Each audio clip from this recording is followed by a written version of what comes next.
मैं चित्तौड़गढ़ बोल रहा हूं, त्याग और बलिदान का प्रतीक। हां, मैं वही चित्तौड़गढ़ हूं जो कभी मेवाड़ की राजधानी हुआ करता था। मैं मेवाड़ की राजधानी रहा, लेकिन मैं कभी किसी के अधीन नहीं रहा।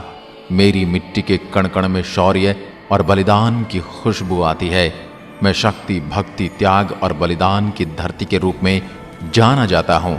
मैं वही हूं जिसके आंचल में महाराणा प्रताप खेले, सती मीराबाई ने भगवान की भक्ति की और तो और चित्तौड़गढ़ की रानी पद्मिनी ने अपनी लाज बचाने के लिए जौहर किया था। मेरा जन्म आज से लगभग 1500 साल पहले मौर्य वंश के शासक चित्रांगन मौर्य ने करवाया था। उस समय मैं चित्रकूट के नाम से जाना जाता था। जब खिलजी के बेटे हिजर खां ने राज किया तब मेरा नाम हिजराबाद रखा गया था। उसके बाद राणा कुंभा के काल में चित्तौड़ के नाम से मुझे जाना गया। मैं एशिया महाद्वीप का सबसे बड़ा दुर्ग हूं। अगर आप मुझ पर विजिट करते हैं तो मैं पूरे 13 किलोमीटर की परिधि और 700 एकड़ जमीन के ऊपर में बसा हुआ हूं। एक समय था जब मेरे अंदर छोटे बड़े करके 113 मंदिर थे, 84 पानी के कुंड बने हुए थे और 8 भव्य महल बने हुए थे। लेकिन जब मुगलों ने मुझ पर आक्रमण किया तो मुझे बुरी तरह से तहस नहस कर दिया गया। यदि आज मेरी बात की जाए तो मैं देखने में खंडहर ही बचा हूं और मुझे सुनने के लिए एक सुंदर सा इतिहास और खाने में मेरे यहाँ के सीताफल बड़े प्रसिद्ध हैं। 7वीं सदी से लेकर 9वीं सदी तक मेरे ऊपर चंद्रगुप्त मौर्य के वंशजों ने राज किया और उसके बाद सूर्यवंशी राजाओं का राज रहा, जिसमें बप्पा रावल, राणा सांगा, राणा रतन सिंह, महाराणा कुंभा जैसे पराक्रमी राजाओं ने राज किया। इनमें सबसे ज्यादा राणा कुंभा ने सबसे ज्यादा 35 साल राज किया, जिन्होंने कुंभलगढ़ बसाया। 9वीं शताब्दी से लेकर 16वीं शताब्दी तक मेरे ऊपर मुगलों ने 27 बार आक्रमण किए, जिसमें से 24 आक्रमण राजपूत सेना ने जीते और 3 हमले में मुगल विजयी रहे और उन्हें 3 मुकाबलों में से 2 मुकाबलों में यहीं की मेवाड़ राजवंश की आभा मेवाड़ की महारानियों ने जौहर किया।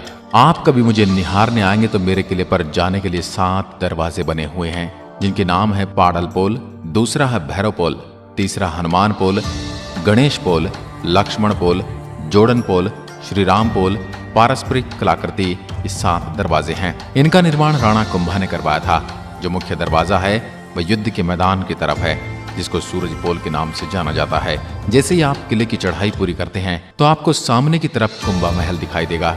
ये वही महल है जिसमें महाराणा प्रताप के पिता उदय सिंह का जन्म हुआ था और वहीं मां पन्नाधाय ने उदय सिंह की रक्षा के लिए अपने बेटे चंदन सिंह का बलिदान भी दिया था और अपने बेटे की मौत के वियोग को अपने सीने में दबाकर उदय सिंह को लेकर कुंभलगढ़ पहुंच गई थी।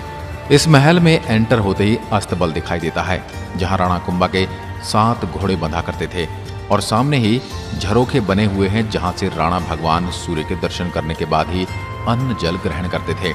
और जिस दिन मौसम खराब होने की वजह से सूरज नहीं निकलता था तो उसके लिए 50 किलो सोने का सूरज बनाया गया था, जिसकी पूजा करके ही अन्न का दाना ग्रहण करते थे।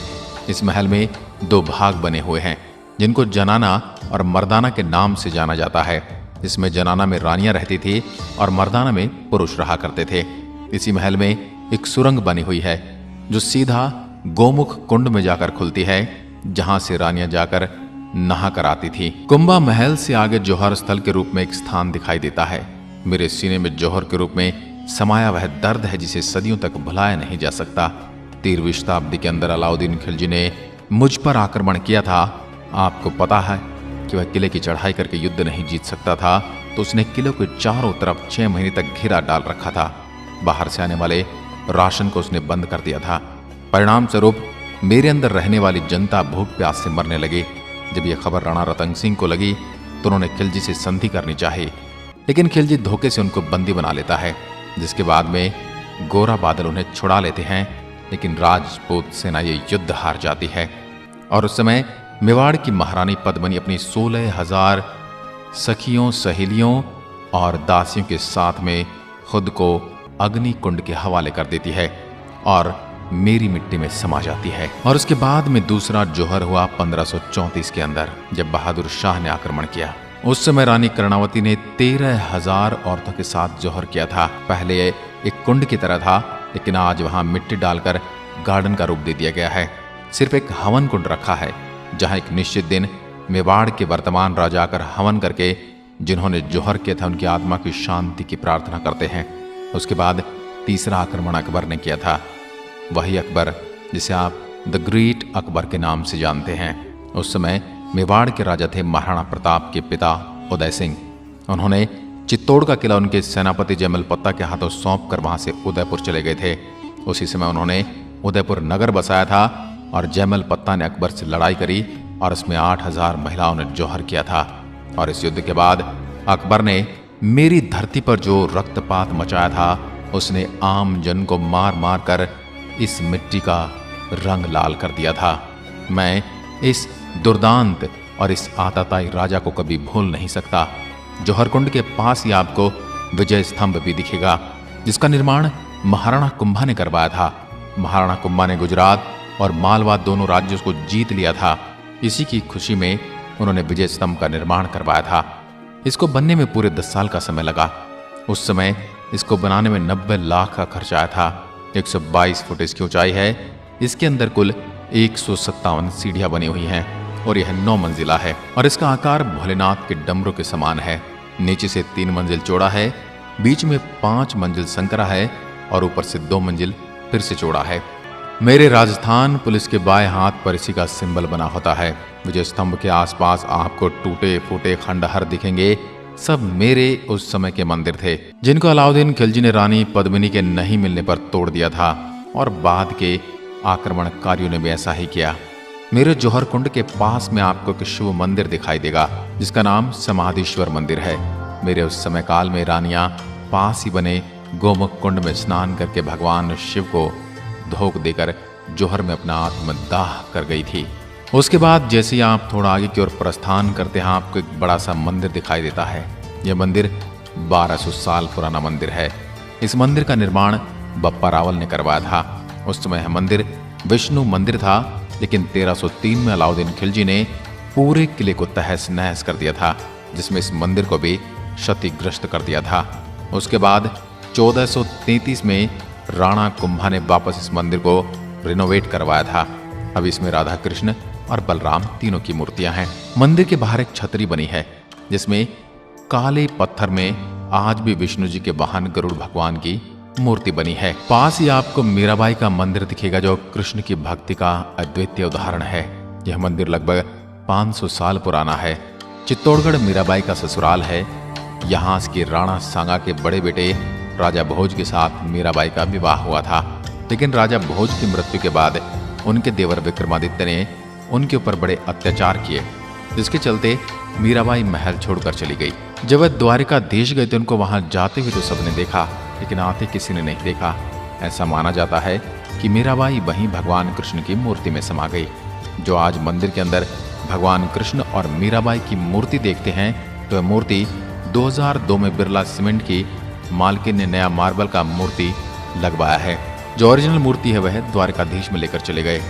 मुझ में थोड़ा आगे चलने पर कालिका माता शक्तिपीठ मिलता है। कालिका माता मंदिर का निर्माण 18वीं सदी में सिसोदिया राजवंश के राजा बप्पा रावल द्वारा संपन्न हुआ था। हालांकि 14वीं शताब्दी में महाराणा हमीर सिंह ने मंदिर में कलिका माता की मूर्ति को स्थापित किया। तब से यह कलिका माता के मंदिर के नाम से प्रसिद्ध हो गया। देवी कलिका वीरता एवं शक्ति का प्रतीक है। वह मेरी चित्तौड़ की रक्षक है। थोड़ा आगे चलने पर पानी के बीच में आपको एक महल दिखाई देता है, जिसे पद्मिनी महल कहते हैं और जिसको समर पैलेस के नाम से भी जाना जाता है। गर्मी के समय में 4 महीने रानी पद्मिनी इसी महल में रहती थी, क्योंकि उस समय एसी या कूलर तो होते नहीं थे, जो गर्मी के कारण यह जल महल बनाया गया था। वहीं आपको एक और महल देखने को मिलता है, इसमें रानी पद्मिनी अपनी दासियों के साथ रहती थी, जो 3 मंजिला था, लेकिन आज खंडहर है। रानी पद्मिनी जल महल में नाव के द्वारा जाया करती थी और उस समय लकड़ी की नाव होती थी। आज के समय में मेरे यहाँ सरकार ने गार्डन बना दिया है, जिसमें आपको हर तरह के गुलाब के फूल मिल जाएंगे। थोड़ा आगे चलने पर आपको भीमकुंड दिखाई देता है। ऐसा कहा जाता है कि राजा महाराजा के शासन से पहले यहाँ पांडव आए थे और उस जगह पर भीम ने अपने पैर से पानी निकाल दिया था। उसको भीमकुंड नाम से जाना जाता है। थोड़ा आगे चलने पर आपको सूरज पोल दिखता है, जो दुर्ग में आने का पुराना रास्ता भी है। यह 1303 में खिलजी ने आक्रमण किया था। तब इसी गेट पर चढ़ाई की थी।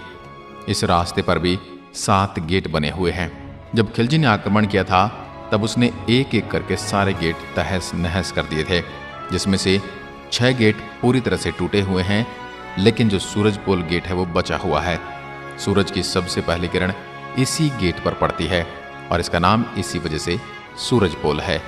इसके सामने जो आपको खुला मैदान दिखता है वो मैदान हुआ करता था, लेकिन आज मेरे यहाँ कुछ बस्तियां बस गई हैं, जिस वजह से वहां लोग खेती करने लग गए हैं। आपको गेट पर कुछ बड़ी बड़ी कीलें लगी हुई दिखाई देती हैं, जिनको अंकुश कहा जाता है।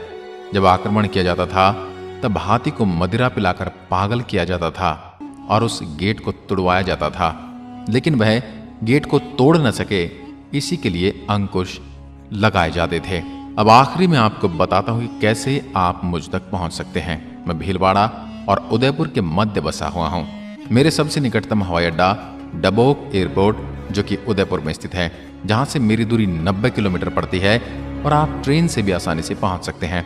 चित्तौड़गढ़ अपने आप एक रेलवे जंक्शन है, जहां लगभग हर शहर से ट्रेन उपलब्ध हैं। अगर मैं मेरे स्थानीय लोगों के खान पान की बात करूं तो यहाँ का सबसे प्रसिद्ध खाना दाल बाटी चूरमा है, जो काफी लजीज भोजन होता है। और मेवाड़ के लोग अपनी मनोहार के लिए भी विश्व प्रसिद्ध हैं। यहाँ के उपयुक्त मौसम की बात करूं तो गर्मियों में यहाँ का मौसम बड़ा ही गर्म होता है और उस दौरान अधिकतम तापमान 44 डिग्री सेल्सियस तक जाता है। मानसून के दौरान रुक रुक कर होने वाली वर्षा के कारण हवा नम होती है। इस स्थान की यात्रा के लिए ठंड का मौसम सबसे उपयुक्त माना जाता है।